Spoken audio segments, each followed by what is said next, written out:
Studio in the great state of New Hampshire. Welcome to the Sounds Like a Search and Rescue podcast, where we discuss all things related to hiking and search and rescue in the White Mountains of New Hampshire. Here are your hosts, Mike and Stomp.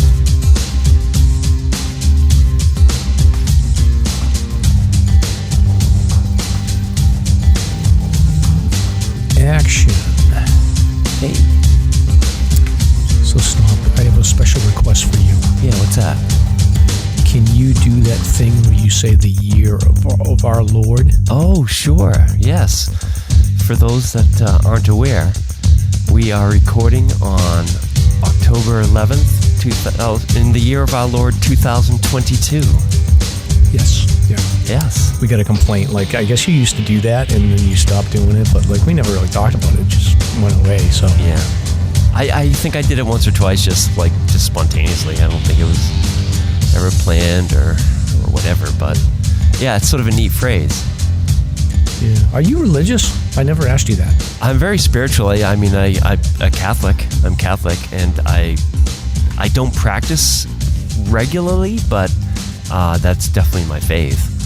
I grew up Pentecostal, converted as an adult. And, my dad's side of the family was all Catholic, and then my mom's side was more Protestant. So I sort of came up in both faiths. But, yeah, faith to me is super important. But I don't necessarily get up on soapboxes and, shout at people about it. It's very, come on, very, you can shout at me. Very personal. Yeah. Sorry, I didn't mean to pry. No. If you ask, I am willing to talk about it. But otherwise, I sort of just, spirituality and religiosity are so individual. It's a very personal experience for everybody. It's like everybody has their own path, and everybody's here to figure it out. And but yeah, I'm totally honest about it. Like, yeah, I'm down with the baby Jesus, as I say.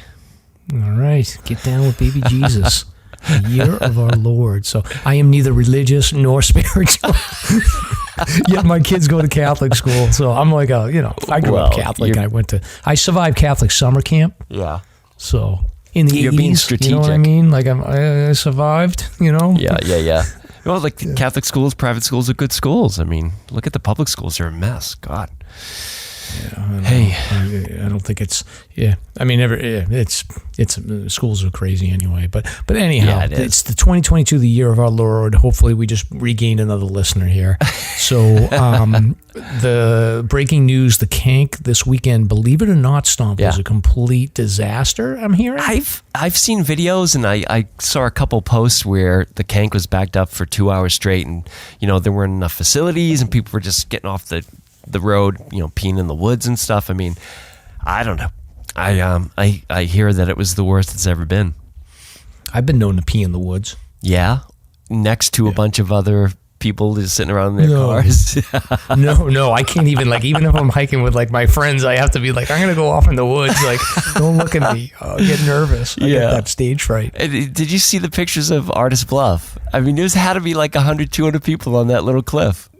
I don't know. That's a popular area. I mean, it's a great view, but I'm all set. That weekend is notorious for just the worst crowds ever, and it seems to be getting worse. So, yeah. Anyway, I mean So Stomp sent me for the listeners. Stomp sent me a tweet of this lady who actually had my same last name, not related, and she was lamenting about how miserable driving on the Kankamangas Highway was on Saturday. And I looked at the thread a little bit, and people were like, well, it's Saturday in the middle of leaf peeping what are you thinking even going over there? So if you had listened to episode 23 of our podcast, you would have been over in western New Hampshire where nobody is, and you could have driven around and seen way better views than the Kank and hadn't dealt with any traffic. Right. Yeah. Oh my God. I mean, there were some strategies this weekend that worked. Like Mrs. Stomp and I went up to Sandwich Notch Road. We went to Lowell Halls Pond, and thankfully the road itself was sort of washed out and gutted, so nobody could get down there. But the truck made it down. Wicked cool. Nice. Now, could you get all the way across Sandwich Notch Road from Waterville over to the other side? Oh yeah, but even Sandwich Notch Road had pretty heavy traffic. It's all relative, but we saw at least a dozen other cars from out of state, and some cars that certainly should not have been trying that road because it's notorious for potholes and stuff like that. So, yeah, it must have been an awesome drive, though. Oh, it's super cool up there. It's a great drive for sure. I highly recommend it. Yeah, I want to do that Squam hike we did again, maybe next month, and maybe try to do the whole thing this time. Sure. Yeah, all the way down to Cotton. Yeah. We'll talk.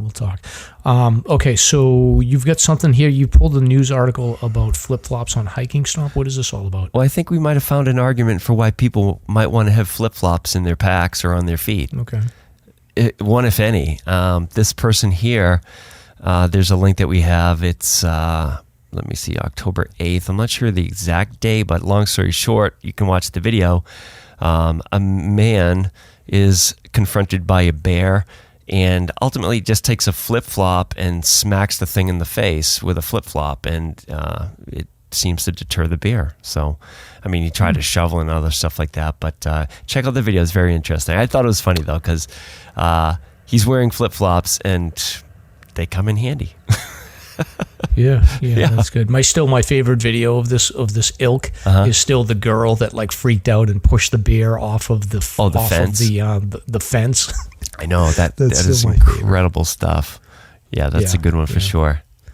Yeah, but you never know what you're going to do until you're faced with an angry bear. Yeah. Like I said, just shoot for the snout. Speaking of snouts, I'm sick as a dog. So can you hear it in my nose? Yep. Yeah. You're saying so. Anywho, listen, you got to just pull through, Stomp. The audience is depending on you. Right. So don't cry for us. We made one person cry last week, and I don't want to have anybody else crying. Oh, speaking of crying, who cried on the last episode? I mean, I'm hearing reports that it was so touching that listeners were breaking up and bawling in tears from Jen's story. Yeah. I was like, it was really an amazing story, and it is. Wait a minute. Did you cry? I feel like, did I cry? Yeah. No, I didn't cry. Well, you think I'm some kind of like big wimp? No way. But I did. It was a touching story. But like I was thinking about it after we recorded. Like it's so amazing to have. Like a piece of your father, he left that behind in those journals. So I immediately was like, I'm going to start writing a journal. So when I die, my kids will find my journal. But then I was like, yeah, forget it. I'm too tired. I know. I'm going to watch TikToks instead. Scroll through your phone. Useless time. Like, they can listen to this podcast if they want to have a memory of me, I guess. Yeah, that's true. It could work out that way. Yeah. A little diary up on the web. Yeah, who knows? But Jen and Mike were great. We got to get them back. Maybe we'll get Bella on, and we do a kids hiking section. That'd be fun. But it was a great show. Lots of positive feedback. Yeah, it was. But speaking of TikTok, Stomp, I just saw this video, and I wanted to just throw this in the opening because it's kind of funny. Like there's this genre of TikTok videos where these it's usually like these 20-something girls that are in like a certain area, and they'll be like, what state you live in tells me, what state you live in tells me about you, or whatever, or what part of the country you live in. So this girl, she's this girl, as far as I can tell, she's like, graduated college, she's just starting her career, like mid-20s. Knows everything. Yeah, and she lives in Boston, so she thinks she knows everything about New England or whatever. But she's like, what states guys live in New England tells me about them or whatever. So she's just basically doing stereotypes. So yeah, I was laughing in New Hampshire. She's like, if he's from New Hampshire, he usually will choose an outdoor sport that will be his entire personality. She talks about, she's like, and I'll include the video in the show notes. And she's like, usually it's either hockey, skiing, snowboarding, golf, or hunting and fishing. And she's like, he probably went to UNH, or his entire family went to UNH. And then she said, he's usually like 6 years behind on current fashion trends. So I was like, yeah, that one's pretty good. I'm like, I got to give that to the guys in New Hampshire. And dental work. Well, Stomp. You're going to get canceled. You better watch out. Yeah. Sorry. And then she said, he probably owns a pair of cargo shorts somewhere. And I was like, yeah, that's all right. And then she said that he's probably obsessed with Morgan Wallen. And he's like a country singer. I don't know if my daughter likes him. So I don't know. But then she went on to talk about guys from Vermont. And she basically was like, the thing you want to look for from guys from Vermont is that if they're from Vermont and they've moved out of Vermont, that's good. But if they're from Vermont and they've never left Vermont, that's bad. Run for the hills. But she said that they're typically super outdoorsy, but in a good hikerish sort of way. So she likes hikers.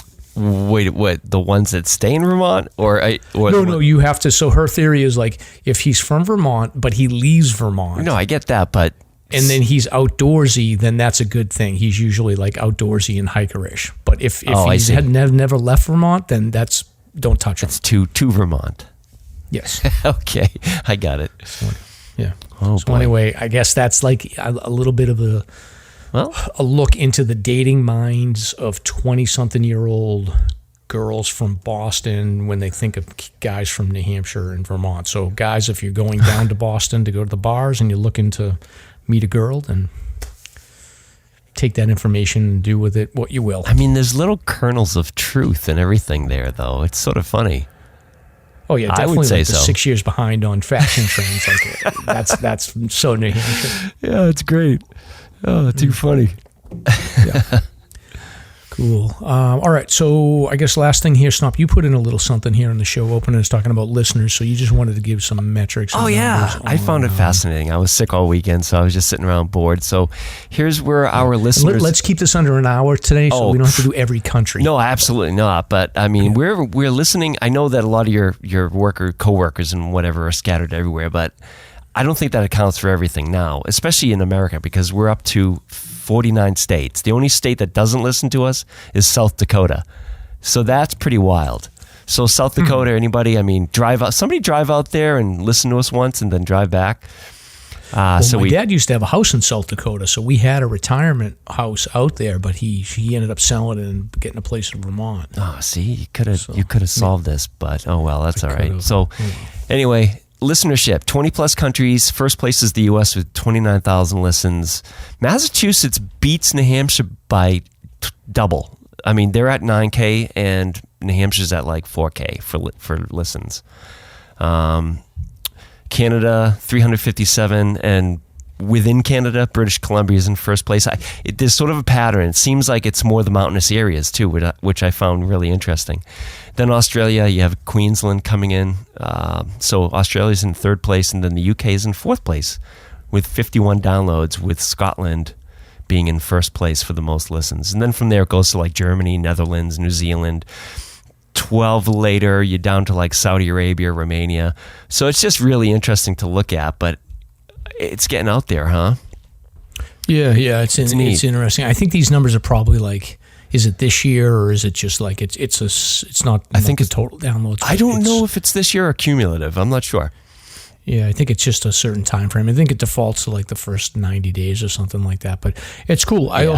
But the thing I do wonder is like some of these could be redirects from VPN Stomp, so it may not be that somebody's actually accessing us from South Africa. It could just be getting bounced through a VPN, I think. But either way, that's interesting. I'll take it. Well, what do you know? What are you part of, like some big internet company or something? I got a little bit of a tech background. I mean, I'm in HR, so I only know a little bit, but all right. Just saying. I got it.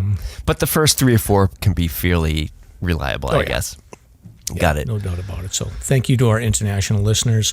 So next up here is you've got a...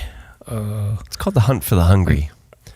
Yeah. Okay. This is an article from New Hampshire Fish and Game. Yes. So basically, it's a New Hampshire food bank, and what's happening here, New Hampshire hunters can share their fall harvest, their game that they capture or kill, and donate it to the New Hampshire Food Bank, which is a program of the Catholic Charities, and it basically provides processed deer and moose for distribution to more than 400 food pantries, soup kitchens, homeless shelters, and group homes statewide. So that's pretty neat. Last year they donated 2,000 pounds of donated meat. So check it out. If you want to learn more about it, call the New Hampshire Food Bank, and there's a number, 603-669-9725. So that's a nice little charity for the holidays.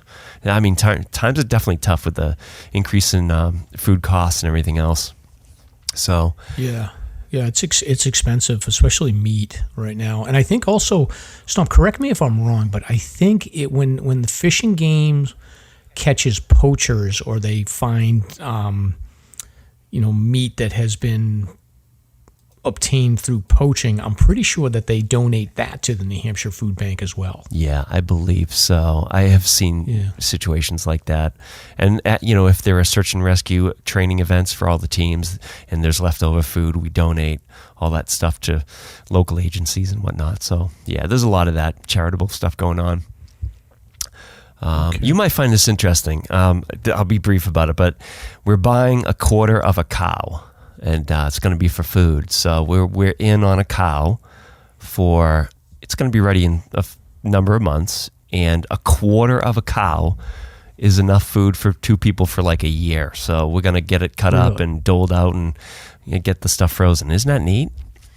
Yeah. Do you have a freezer in your basement? Yeah, we do. Like a basement freezer? Yeah, it's not. I got to get one of those. It's not the biggest thing, but I mean, from what I'm hearing internationally and what's going on in the world, there's a lot of rumbling about food tightness. So I don't know. We're just Stomp thinking is ahead. Prepping. He's prepping. Yeah, with the prepper. Too funny. I don't blame you. When COVID went down, I was ahead of that.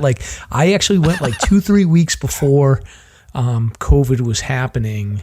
Or COVID shutdown happened. I went to the grocery store and I stocked up on a ton of stuff. Me too. And my wife and kids gave me such a hard time. Right. And then 2 weeks later, they were not giving me a hard time because we had all the food we needed and didn't have to go to the grocery store. Yeah. And I did the same thing. I was actually sort of embarrassed doing it, but it helped out quite a bit.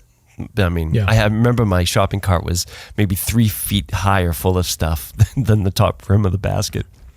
Yeah, it happens. But that's cool. Yeah. And, I've been meaning to I need to clear, I don't have that much storage down here, but I do have a little section and I want to clear it out and get one of those deep, the freezers that are, or can store a bunch of stuff. And I've watched a bunch of videos on YouTube about butchers and cutting up meat and stuff like that. And I don't know if I would buy a quarter cow. Does a cow have a name, by the way? Do you have to name it, or is it? We'll name it when we, and it's an interesting process, but there's a local farm that does that. But I don't know. I'm not crazy about prepping. I mean, I'm certainly not prepared now, but I think it's a good time to, meet your neighbors and make connections with the local food co-op and stuff like that. Because you start hearing it from the World Health Organization and the UN. I mean, there's definitely issues. The supply line, the war. There's multiple factors that are impacting the food for probably next year, even later this year, from what I'm understanding. I don't know, but I mean, it's also if you have it frozen, there's no downside for you. You're going to eat that meat over time, and it's a lot easier to do that and not go to the grocery store. So absolutely, and the price stays the same. I mean, God knows what the price is going to do. So. Interesting. Yeah. Right. So we're gonna report more on this later. But moving on, we got some White Mountain news here. We've got a new, what is this? Philip Cassia's got a new fastest known time. Is that what's going on here? Well, I believe this is the full White Mountain trails endeavor. Yes. So this guy has been doing this for the last 3 summers, I think, right? He's been trying to do this? He's been trying, right. And he finally pulled it off. So, 2,000 miles over 90 days. And he's getting recognized by Outside Magazine and other places. So, it's worth mentioning. Congrats, Phil. I know that was a lot of work. And better you than me, man. That must have been a hard jaunt, but very well deserved. Yeah. That is a hard, lonely pursuit exactly. that dude has been going through for the last 3 summers. So I think that, so he's basically doing the red line. He calls it the trace. There's a whole controversy around red line versus trace. We've talked about, I think we talked about it in episode 3, but this dude basically has been attempting to do this in a single season, to do every trail in the White Mountains in a single season. I think the first time, as far as I could tell, it was a bit of a mess. I think he just gave up on tracking, and he couldn't keep, he just couldn't get it done in the time. And then I think he learned a little bit of a lesson. I don't know if he had injuries last year, but it looks like he got it done this year. So I don't know how big of a fan that dude is of me, because I've been a little bit critical the first time around. He was marketing it as a fastest known time. You got to have the data to back that up. He didn't have the data at the time, but I think based on what I've seen, he's got everything tucked and tied at this point. So, if he's completed it, then congratulations. It's an awesome endeavor. Yes, ditto. Absolutely. Yep. Yeah, but that being said, he's not a 71-year-old that just finished the PCT. Did you hear this story? Oh, yeah. I mean, these older hikers I can't believe are these. Amazing. So here's the link. This 71-year-old just finished the PCT, 2,650 miles. Let's see. It's a sort of a lengthy story. I don't know. You got to see the picture of the fella. He looks like he's in fantastic shape, by the way. Doesn't look a day over 50. His beard and his hair is white, but he looks very fit, and he pulled it off. So they're killing it out there. I just can't get over these folks doing this. So he started. Hopefully, I'll be one of those old guys someday. That's my plan. Oh yeah. So March 17th, and then it ended on August 30th.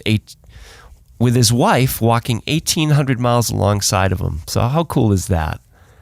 Wow. That's great. Yeah, that's really neat. So there's a lot of good stuff happening. If you haven't noticed, I've tried to sort of front load the intro here with more hiking oriented stuff. I know sometimes we get a little off track with these, but are you ready for another one? Sure. This is probably the best one yet. This is the Ironman Triathlon. And apparently, on his 23rd birthday, Chris Nikic, Nikic, became the first person with Down syndrome to finish the Ironman World Championship. It's a really neat story. So there you have it. You can check out the video, and it's really heartwarming stuff, but a lot of cool stuff happening out there in the hiking and athletic community. Yeah. And I mean, a full Ironman is crazy, especially I think that's the World Championship. That's probably in Hawaii. I've done a half Ironman, and that is probably will go down as the most difficult physical pursuit I've ever done. I always had in my mind I'll do a full Ironman someday. Maybe I will. Yeah. But that half was brutal. I can only imagine what that full Ironman was. So that's impressive, especially somebody that's more physically challenged. So good for him. Gotcha. A couple other things. I mean, somebody set the Maui Star statues on Easter Island on fire. So there's arson going on there. That's a crazy story. The Rescue 5K is coming up soon to benefit Lakes Region Search and Rescue. I believe it's, November. What is the date again? November. Is it November 5th? November 12th. Saturday, 12th, November 12th. Wait a minute. Is that right? Yeah, Saturday, November 12th. Yeah, I don't know why it says November 19th below it, but anywho, look it up, and we'll give you the sign-up link too, just in case you want to run this, and it's a good thing for that team, just to help them out with some donations. Okay. Yeah. Great. All right, pop culture talk here. So this is a chance, Stomp, you get to put in your new popcorn audio drop. So mark that. Yes. So Anna Delvey update. Is this the girl that's on Oh, this is the fake. This is the girl that had the weird accent. Inventing right? Anna. Yeah, she was the scam artist from what I can tell. Apparently, apparently she was granted bail, and she's just waiting to be deported from the U.S., but she's barred from social media. So she promised the court that she's not supposed to get on social media. So I don't know. She's on 24-hour confinement in New York. So did you see that series, Mike? I did, and I have a theory about her. So for whatever reason, like, this girl seems to like be able to avoid real. I mean, her luck ran out, but she seems like, in my theory, that she will avoid getting deported, and we'll hear a news story about her like 5 or 6 years from now, where she'll be like squatting in some multi-million-dollar like penthouse apartment in New York, and under a different somehow name. Like they won't be able to like legally get her out of it or something. Yeah, that'll be her move. Yeah, and if you haven't seen that show, then check it out. It's actually really brilliant. Julia, scam artist and con artist they're an interesting breed. Mm-hmm. Yep, absolutely. And Great. Hey, why don't you take the next one, because you brought this up on the last episode, if I remember correctly.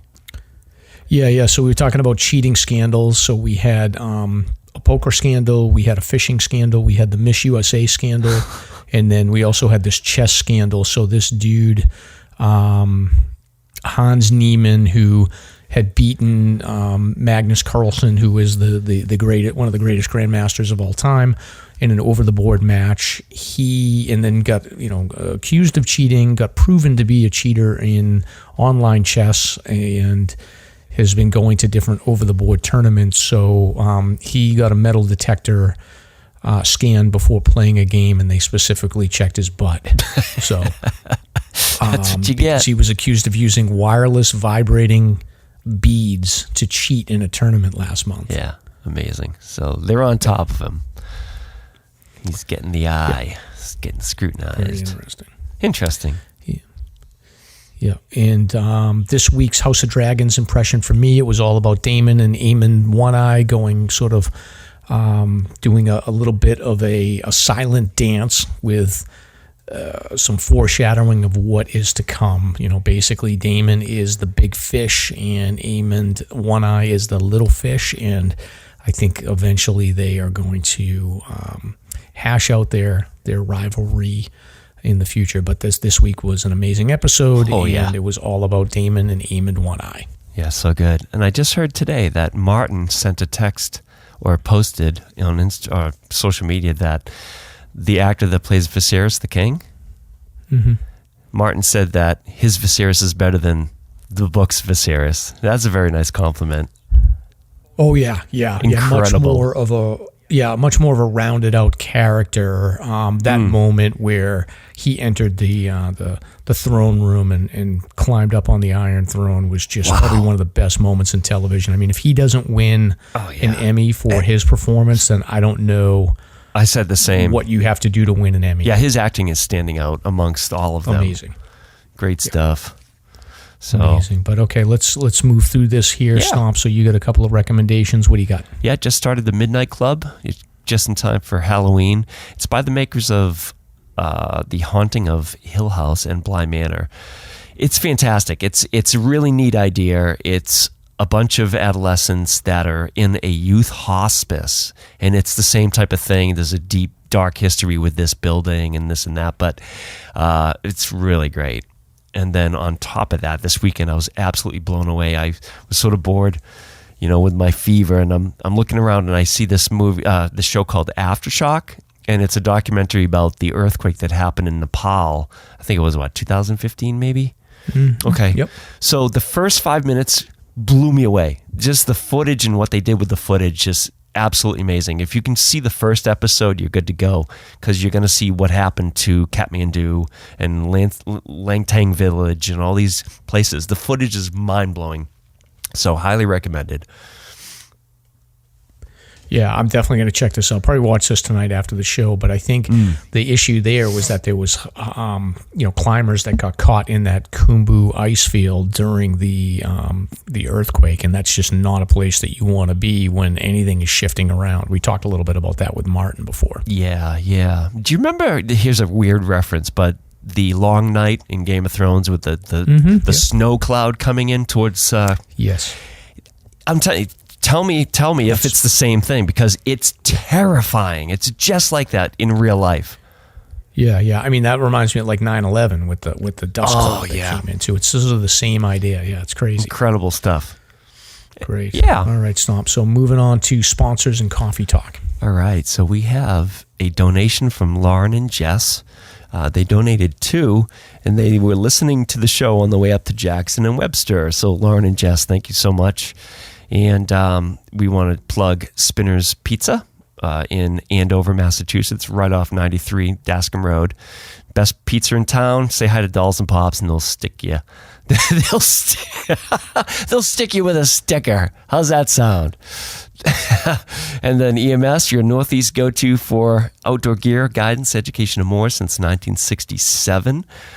They just put out a new thing on Go East about the Pemi Loop, I believe. So Type 2 Adventures, if I remember correctly, that was the title. Let's see. And of course, at Reckless Brewing. And they're doing a lot for Halloween here. And all their pumpkin beers are out. They are in Bethlehem, New Hampshire, just 15 minutes from Franconia Notch, the 4K footers, and less than 10 minutes from the Five Corners. Yahoo!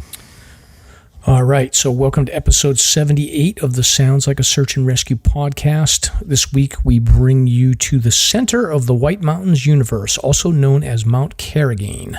Join us as we break down the various approaches to this classic New Hampshire hike, and then we will also throw in some stories of near misses of disasters. So Stomp almost died when he climbed the Mount Lowell chute, and I had to deal with a friend suffering from hypothermia on Signal Ridge Trail. So got some good stories. We'll give a little bit of history, and we'll talk about like strategies for hiking Mount Carrigain. Later in the show, Stomp is going to lead a brief discussion about broken specter phenomena.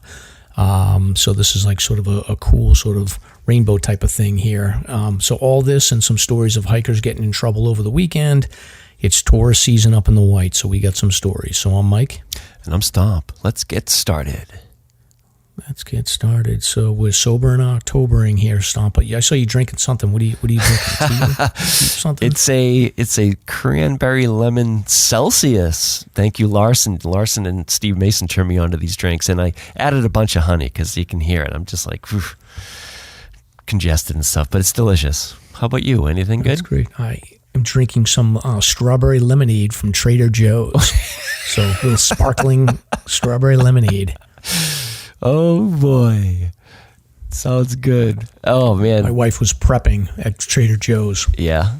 I'm now broke. I was so heartbroken this weekend. One of my daughters came up, and I was sick as a dog, so I didn't get to see them and hang out. And, of course, they went out to Fugaki's for the best Mai Tai in the region, and I missed that, too. Anyway. Well, I broke my vows. Oh, did you?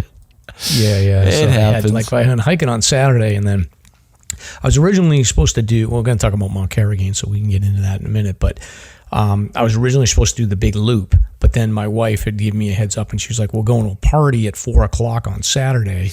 And I was like, well, even if I get on trail by 6 a.m. and I got to do like a 14 or 15 mile loop, it's going to be a little bit tight to get there. So I just did the out and back, but I got to the party, and they had like the barbecue, and everyone was hanging out, and like somebody just threw an IPA in my hand, and I was like, well, I just won't tell Stomp. But now I'm like, I can't lie. The flesh is weak.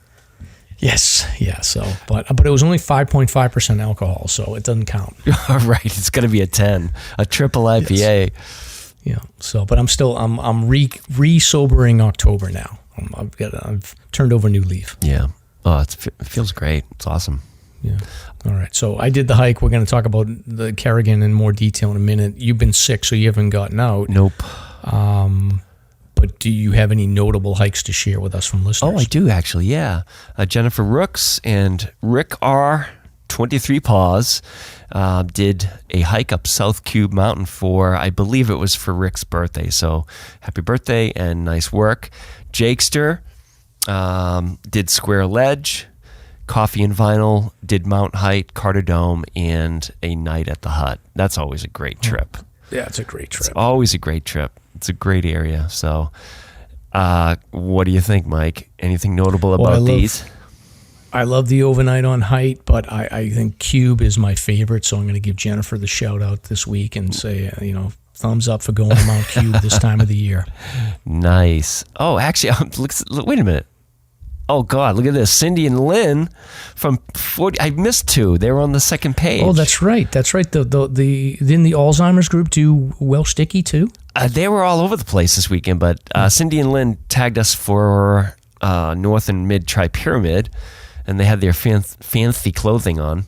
Jakester again did Eagle Mountain after yard work, and I'm not quite sure where this Eagle Mountain was. So, yeah, sorry, folks. I forgot about those two. But anyway, yeah, notable. They're all notable. Everybody gets an award. Notable. Amazing photos coming through on social media this week, though. Amazing. Photos. As a matter of fact, I saw a lady posted photos from a sunrise hike this morning on Chicora, and it was the most amazing sunrise. It was like this purple color that I couldn't believe. I'll have to see if I can find those.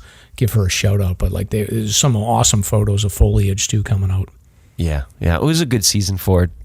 It's going to be around. I guess this weekend we also had the split contrast between the foliage below tree line and the snow above tree line, and that's an epic moment.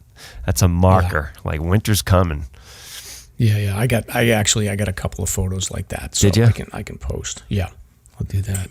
But anyway, let's get into this. We're going to do a deep dive on Mount Carrigain. So this is a mountain that is right in the dead center of the White Mountain National Forest. It is known as a peak where you can see, I think, every other 4,000-foot mountain in the Whites. Is that true? Can you see past Mount Washington to get to the rest of those presidentials? Oh, I don't know about that. I'm not sure. I don't know either, but that's what I've heard that before. That you can see more 4,000 footers from Carrigan than anywhere else. Well, I think that's the right way to say it. I don't think you can see all of them, but yeah. Because I don't know, like maybe Mount Bond would be the other one where you'd see, but I'm not sure. Possible. Yeah. I don't know. How about Mount Washington? Well, yeah, that's true too. But I don't know if you can see like down into Osceola and Tecumseh, and then you get past like the Pemi. But anyway. Yeah. Let's dive into some White Mountains history, shall we? We're getting off track here. Mount Carrigain. So first of all, the naming history. So this is named after Philip Kerrigan.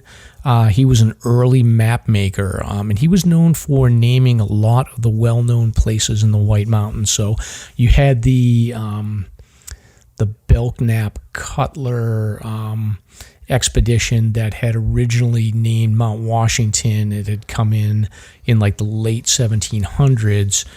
Kerrigan came on the scene in like the early 1800s, and he was part of the Weeks Bracket Party, which was guided by Ethan Allen Crawford, and they had actually climbed Mount Washington, and they were the ones that named the additional presidential peaks, so like Monroe, Adams, Madison.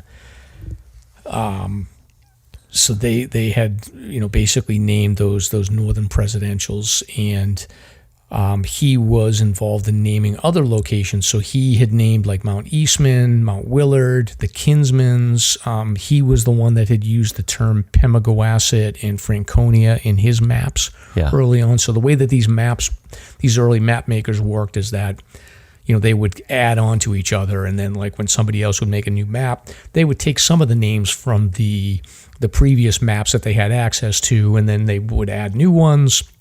They would change the names around. Like if you look at early maps of like Pemigewasset and Franconia, they're spelled differently than they are now. So Philip Kerrigan was one of these early map makers, and he was part of this expedition of Weeks Brackett that had been involved in exploring it. So his map from 1820, I believe, was one of the maps that I think was used as the basis up until like probably the 1860s, 1880s. I think Guillot was another map maker that took a lot of the maps that were done early around the time the Carrigan was around and built on it. So fascinating stuff. These are the ones that are responsible for all the names that we're all familiar with now, Stomp. Yeah, right? Yeah. SLASR's hiking topic of the week.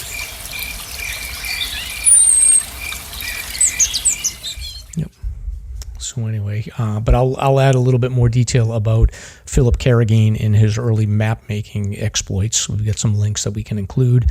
So as far as hiking goes on Mount Carrigain, common approaches here. So typically most people will come in through Sawyer River Road, which is off Route 302. So when you think about the White Mountains, you always want to think in terms of, are you on the Route 93 side or are you on the Route 16 side? Yeah. Otherwise known as, are you on Lincoln or North Conway side?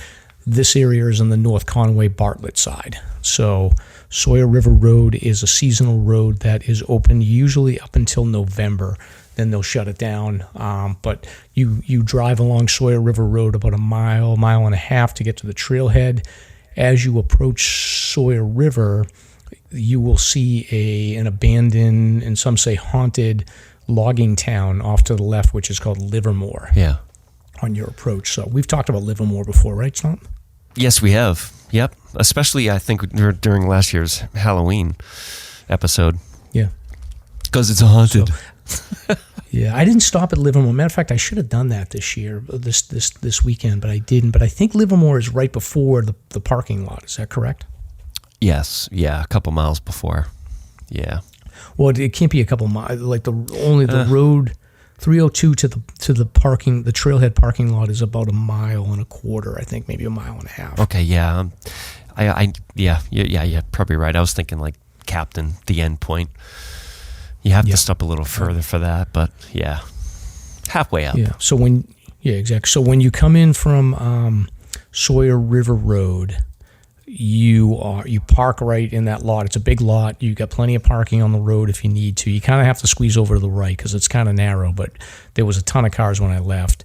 So parking is usually not an issue there, even in its busiest periods. You might have to walk the road a little bit, but the trailhead there is Signal Ridge Trail, which is a flat trail for your first probably about 1.5 miles to 2 miles.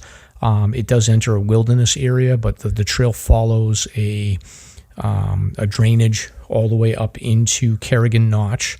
And then when you approach probably about the 2 mile mark, junction, you start around 2,000 feet elevation. And then when you get into Kerrigan Notch, you can split off and you can continue up Signal Ridge, which is the most direct way to get to Mount Carrigain, or you can go to the right and you can follow Kerrigan Notch Road, Kerrigan Notch Trail, which brings you past Mount Lowell and then up and around the backside, and you can approach the climb from the Desolation Trail, right? Correct. But adjacent to Lowell is Vaux Spur, too, which is sort of northeast of Mount Carrigain. That's a really popular 500 highest peak, and it's a bushwhack, but it's a very broken in established herd path. Correct. Yeah, and that's about 3,800 feet roughly. Yep. Yeah. And I on Saturday I actually hiked Mount Carrigain, so that's why we decided to do this, so it'd be sort of fresh in our minds. But I just basically got there at like 6 a.m, started on the trail. I think I had my headlamp on for the first 10 minutes or so, and then after that, the sun started rising, and my view, it's a straight shot for 2 miles, really quick. You get into Kerrigan Notch, and then typically the way the trail's set up when you get to this trail split is it used to be you could just go to the left and follow Signal Ridge. For whatever reason, it looks like the Forest Service has the 0.2 of a mile section of the trail that keeps you to the left is shut down. Like they've got branches blocking it. I have no idea why. Interesting. But they have branches blocking both sections of that. And it sort of forces you to go around that little pond area And it's a difference between 0.2 of a mile on that trail versus like over a half a mile to get back over to Signal Ridge. So I had actually went the longer way. When I approached, I went to the right, followed Kerrigan Notch, got to the trail split, and then did the cut over back to Signal Ridge. Mm-hmm.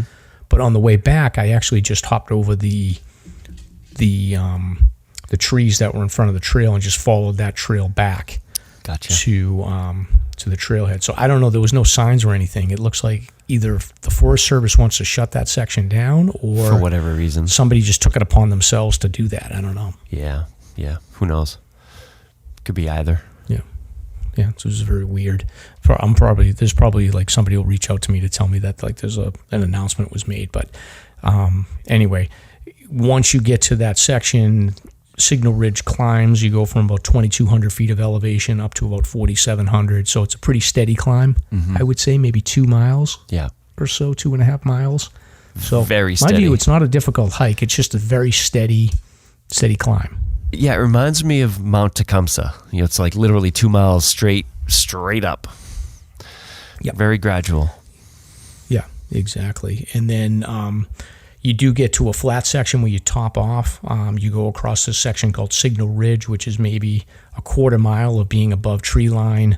You get great views down into Kerrigan Notch. You can't really see to the north that well, but the views over to Mount Lowell and Vaux Spur are spectacular that way. Yeah. And I actually experienced that, like the frost up top, there was a little bit of snow going on, and then the foliage down below.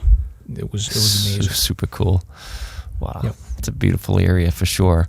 So you can split, instead of going Signal Ridge, you can go north through Carrigan Notch and then connect by Nancy. Is that next on your list? So from Nancy, how do you get in there from Nancy and Desolation? Yeah, so from that trail split, when you get to the Signal Ridge versus Kerrigan Notch trail split, if you go to the left, that takes you to Signal Ridge, which I did, or you can just stay to the right and go through Kerrigan Notch.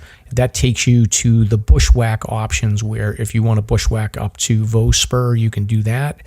Or you can actually take a right and bushwhack up to Mount Lowell. There's a number of different approaches there, which we'll talk about in a moment. But typically what most people will do is continue on the Kerrigan Notch Trail. That eventually connects into that Nancy Pond area and links up with the Desolation Trail, which brings you back up to the summit, sort of the long way around. So if you do it that way, a lot of people will do like a full loop, which I think is about 14 or 15 miles total. That brings you from the Signal Ridge trailhead all the way around, and it's a nice big loop hike.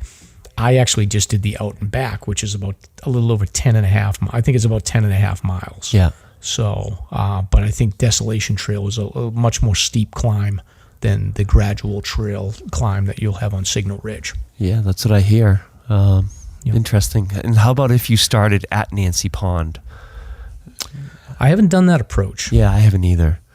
I hear it's beautiful. Nancy Pond is, the trailhead is basically up on 302, maybe about 1.5 miles. Small parking lot that you can get off of. And then it looks like, based on the topography of the map, that it's a pretty flat area that you could go through. Nancy Pond is maybe a couple of miles in, and then it's sort of the same approach as you would connect with Desolation Trail and then climb Kerrigan from the back. That looks like it would be maybe an out and back situation. Yeah. Could be that you're doing a traverse and you come out through Signal Ridge and use a car spot or something like that. I guess you could even road walk if you wanted to. Mm-hmm. Yeah.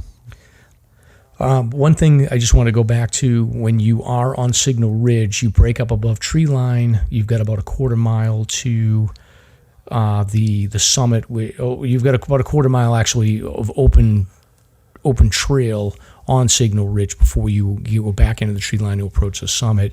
That area there is usually exposed to a decent amount of wind. I got hit pretty hard with the wind in the morning, so you do want to make sure that you sort of gear up when you're a little bit below tree line. You can hear the wind really clearly, so you'll get a sense of whether or not you're going to get hit with it.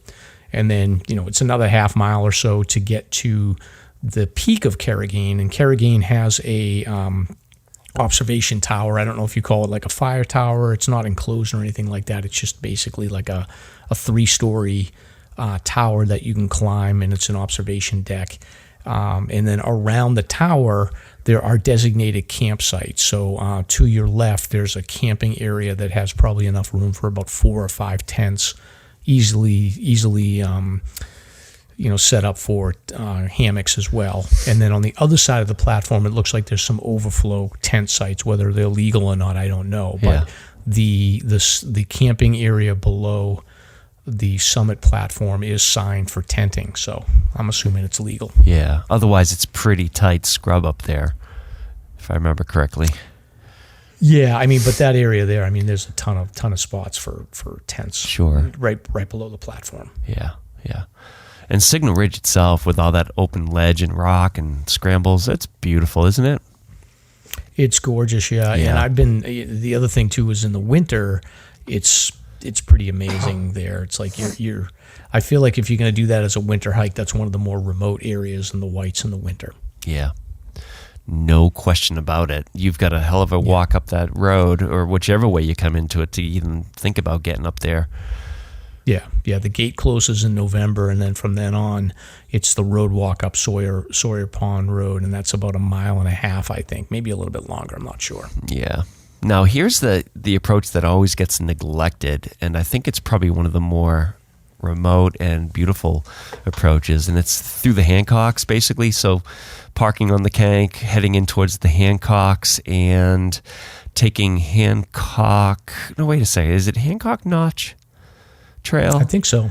Yeah, I'm trying to... Hancock Notch Trail. So basically, you're heading towards the Hancocks, and you're eventually going to come to a junction with a trail sign that is aiming towards Hancock Notch Trail, which it's basically running above the Huntingtons and south of South Hancock, and eventually it's going to bring you over back to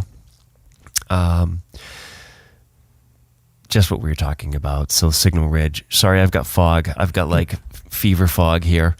And Forest Road 56, I believe, where you can head off to the Captains. So that's a really neat spot too.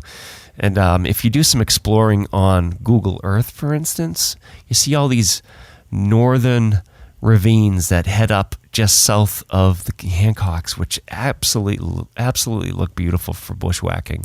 And I'm sure you could find some neat things in there to explore. It's an awesome area.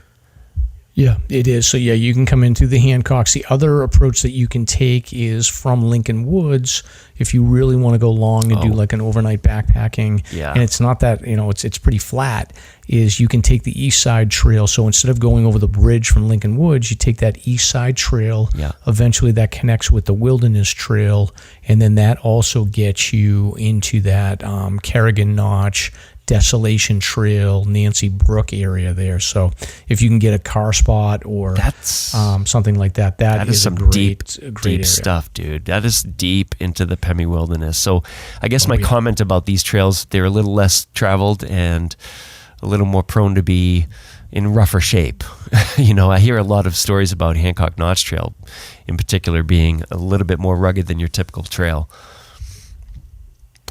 Yeah, and the thing too, like the Hancock Notch thing is interesting because there's this from playing around there, but there are a lot of sort of roads, like fire roads and cutovers, and it's like it's a bit of a maze coming off a Hancock Notch Trail. But the nice thing is that there are a couple of cutovers where you can cut from sort of that Hancock Notch area over to Signal Ridge pretty easily. So, there are a little bit of shortcuts there. But when you're going in from the Pemi in Lincoln Woods, that's basically a straight shot along the Pemi. You're following that for, I don't even know how many miles. It's got to be probably about 10 miles or so before you get to the cutover. So you're going to go into you're going to go past some really remote trails like Thoreau Falls and Shoal Pond Trail that get almost no travel, especially in the winter. Yeah, absolutely. So it's a great area, Stomp, and like I said, there's a platform on the top. There's camping right below, so it's a great place if you want to go and camp out and see the sunrise. Many people finish their 4,000 footers on Mount Carrigain. It's one of the more popular ones. Matter of fact, as I was hiking down, I got spotted by some listeners, Mike and Noel, and they had a third person with them. I didn't catch her name, but Mike had said, like, hey, I listened to the podcast. How you doing? And then he was telling me Noel, who he was with, was finishing her 4,000 footers that day. So a lot of people will use Carrigan as their last hike. Yes. And I have a comment regarding lists. There are no 52 of the views in this area. There are no T25s, but there are a boatload of 500 highest peaks. Carrigan obviously counts, but even when you park at the Signal Ridge parking lot, just north west, 200 feet higher is Signal Ridge parking lot peak at 2243 feet. You can bag that. We talked about Volspur already and Mount Lowell. Mount Anderson, the Captain is nearby as well. So there's a lot of cool stuff in that area for the 500. So you can check that out. Yeah, and one correction, Stomp, is that the Desolation Trail is an elective trail on the Terrifying 25. Oh, it is? Yeah. Because of the steepness going up to Carrigan. Yeah, correct. Gotcha. Cool. Correct. So yeah, it's a great area. There are gray jays on there too. So if you want to have your Disney princess moment, I saw gray jays lower down on the trail, maybe about 3,500 feet mark. There was one on trail, and then there was a bunch that were up on the platform hanging out. Matter of fact, some guy had been with me. I got to the platform, and this guy was by himself. Sounds like he's just getting into hiking a little bit. Looked like a trail runner type of dude. And we were both up on the platform. We were chit-chatting a little bit, and he was like, oh, look at that bird. And so I got out my my little bird food that I have when I see the gray jays. I'm sorry I feed the gray jays. I apologize. Come at me, I guess. But I showed the guy, like, oh, those things will fly right on your hand. He was absolutely amazed. Yeah. He was like, this is the most amazing thing ever. So we were taking pictures. I was explaining to him about what gray jays are and the camp robbers and the whole history. And, it was a cool moment. That's awesome. Well, congrats. I haven't been up there probably since the Lowell shoot, but I hope to get up there again sometime or another. Yeah. And why don't you, I think you've talked about that a little bit, but why don't you just briefly talk about what you did up on the Lowell shoot? Sure. I believe it's the western side of Mount Lowell facing Carrigan. You'll see just a massive sheer cliff wall of ledge. And if you're standing on Signal Ridge itself and you're looking east, you'll see it. It's pretty stark. And to the southern end of that cliff wall, you'll see this dark little gorge, and it's a gully. It's maybe, 1,000 feet high. And Jimmy Chaga, myself, and another Casey, man, I got foggy brains. Breeds. Thank you. Tackled it, and people have done it since, which is really cool, but I wouldn't recommend it to anybody. But it's just a gully, super sheer gully with towering walls of, really brittle, wet, rotten ledge on either side. So, there are 5 or 6 pitches within there, and we free climbed it. There's no way you could use equipment, and it was the scariest thing I've ever done. And, to see people like Steve Mason and Gwen tackle it now is just phenomenal, but not recommended. I had an occasion where a bowling ball sized rock let loose from Casey above me hit me right on my right shoulder, like square right on my clavicle. It's that kind of place, and there's no place to hide.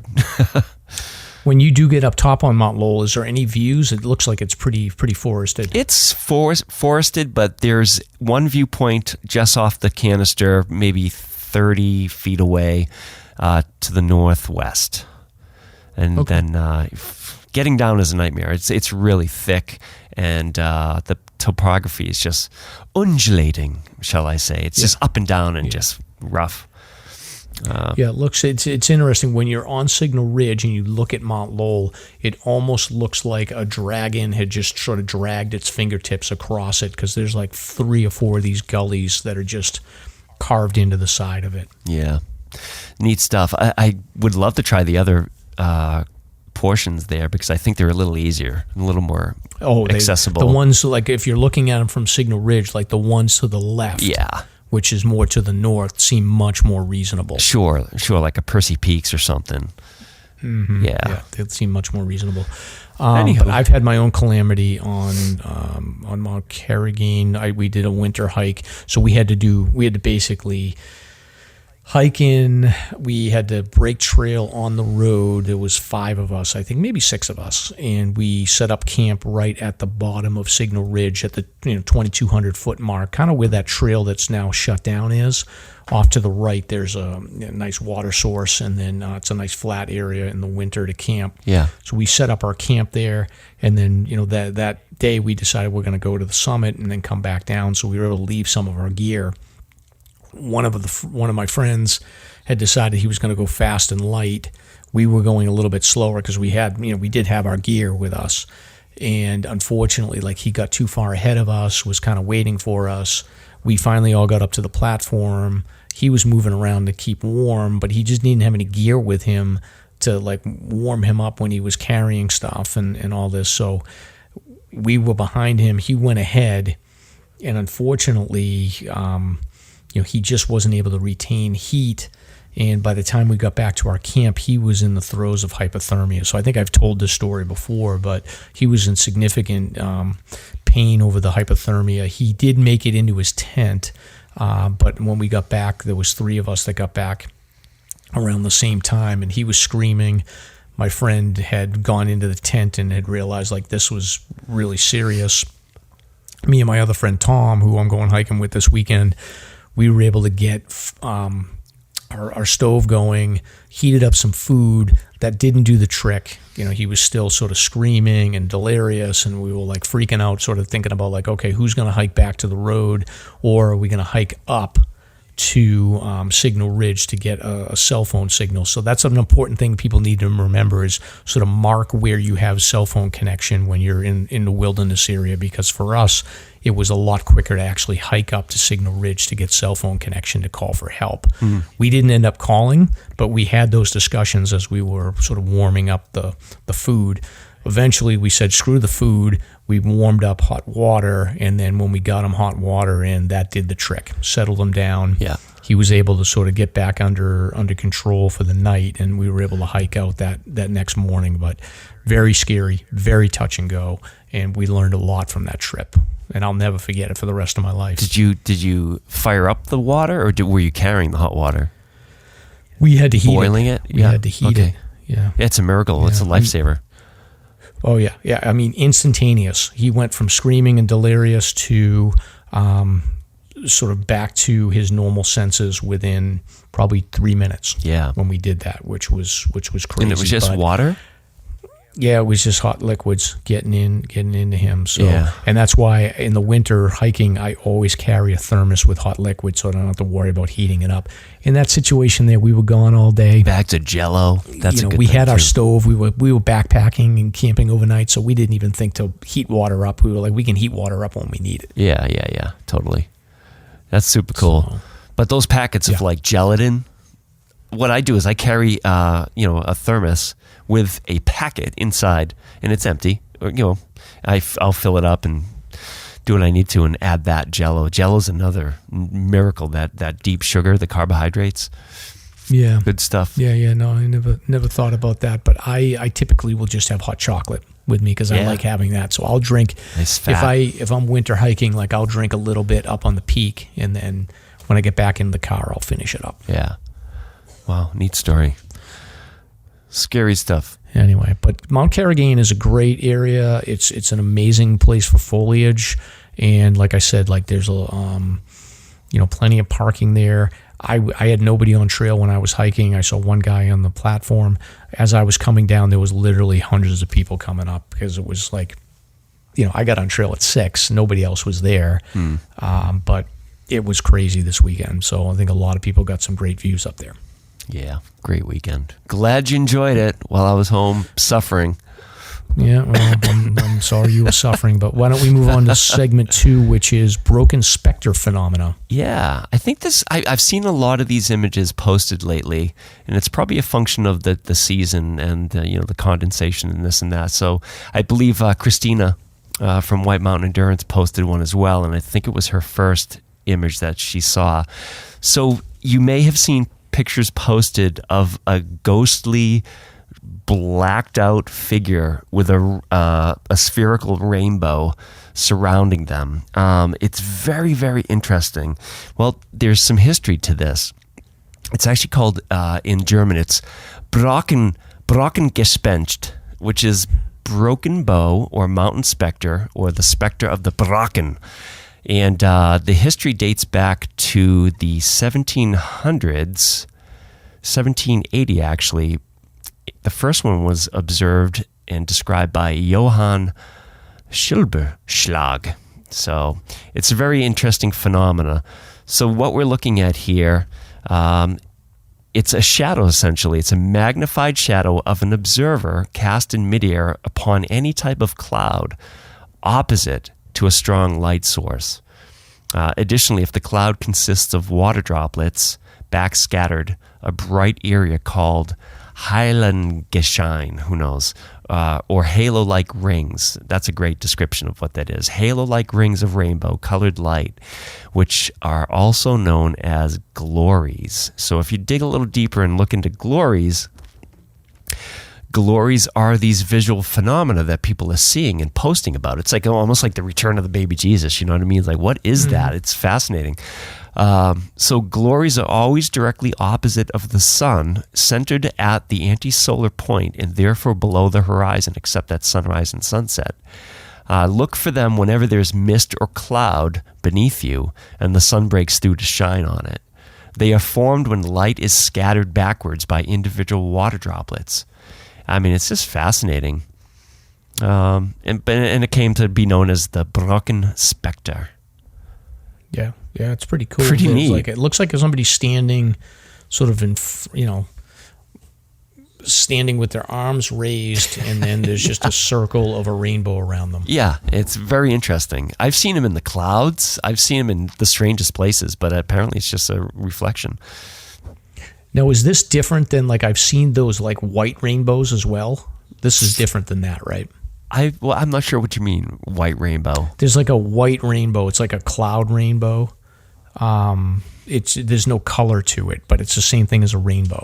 I'm not familiar with that, to be honest with you. Okay, I'll do some research on that and find out. I have seen some of those, not rainbows, but strange, like almost vertical lines of refracted light that are rainbowish. I don't know. There's so much out there, dude. Yeah. But, yeah, it is interesting. Can you imagine what, like, the people like thousands of years ago saw that and didn't understand, like, the science behind it, and they'd just be like, "Oh my God, absolutely, our God is here." Yeah, no kidding. Yeah, it's fascinating. Yeah. So anyway, I don't even know what section of the podcast this would go under, but there it is. Maybe we should start a science section. Yeah, we'll have to do that. I'll have to get something going. I did see a couple of, like, crazy rainbow photos on Mount Washington from yesterday. There was there's been some awesome light effects going on up in the presidential. So it's cool. Oh, that's great. Cool.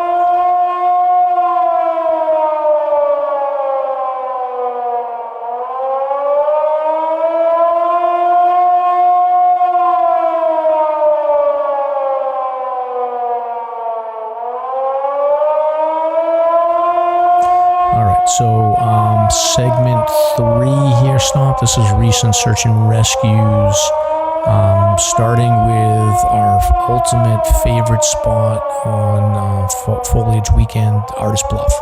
I don't really have much news on this. I saw this online. I, of course, heard about it through the groups and whatnot, but apparently there was an injury up there. Details to follow. I looked today before showtime, and there's no report out yet, but it was a very busy weekend in the notch because it was pouring out. It was cold and pouring, so it was slippery, and there was a million people out. So keep a lookout for the reports. Come on, people! Artist Bluff. It's like 2 seconds away from the parking lot. Come on. Oh, Yeah.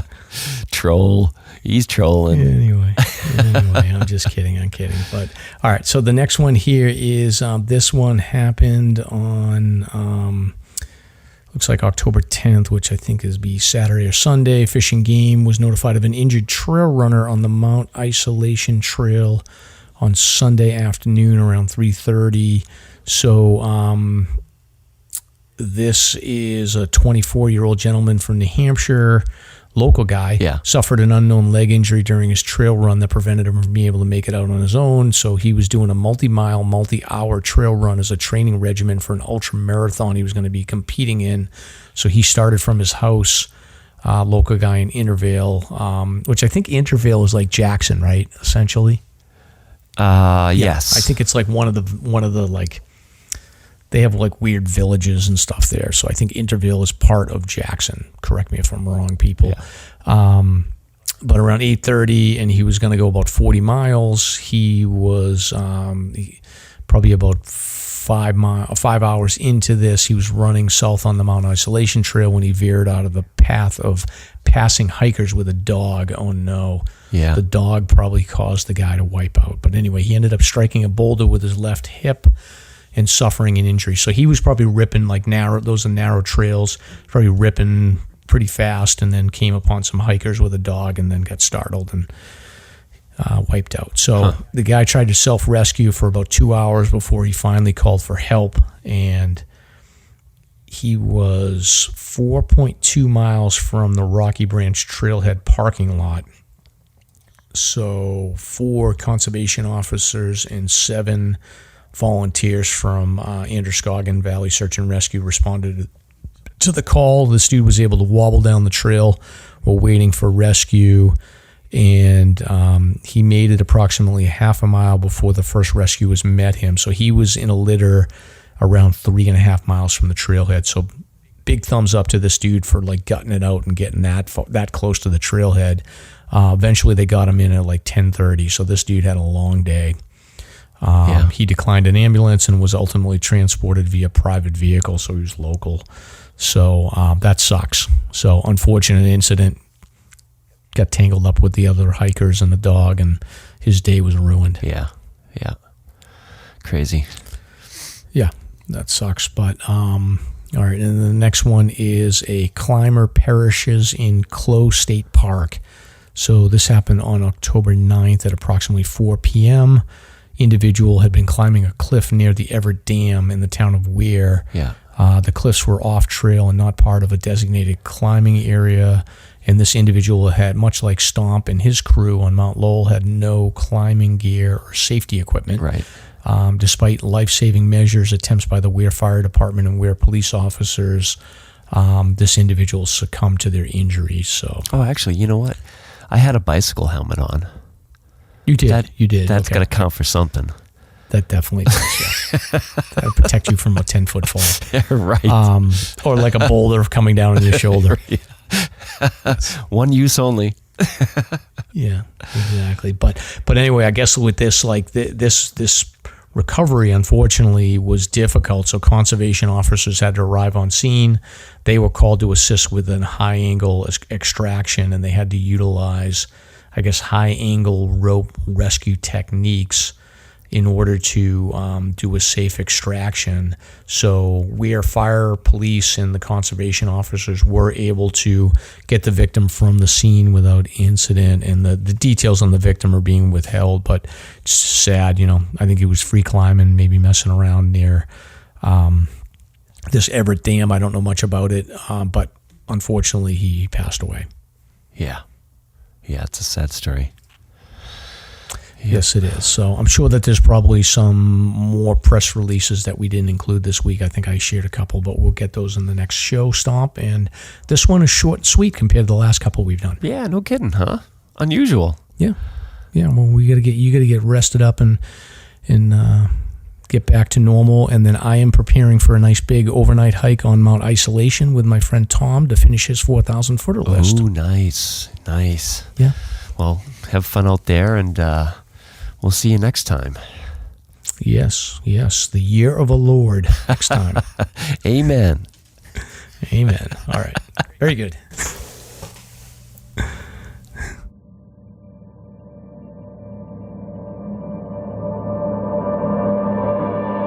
Thank you for listening. If you enjoyed the show, you can subscribe on Apple Podcasts, Spotify, Podbean, YouTube, or wherever you listen to podcasts. If you want to learn more about the topics covered in today's show, please check out the show notes and safety information at SLASRpodcast.com.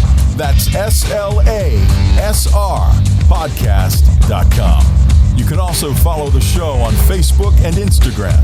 We hope you'll join us next week for another great show. Until then, on behalf of Mike and Stomp, get out there and crush some mega peaks. Now covered in scratches, blisters, and bug bites, Chris Staff wanted to complete his most challenging day hike ever. Fish and Game officers say the hiker from Florida activated an emergency beacon yesterday morning. He was hiking along the Appalachian Trail when the weather started to get worse. Officials say the snow was piled up to 3 feet in some spots, and there was a wind chill of -1 degree. And there's 3 words to describe this race. Do we all know what they are?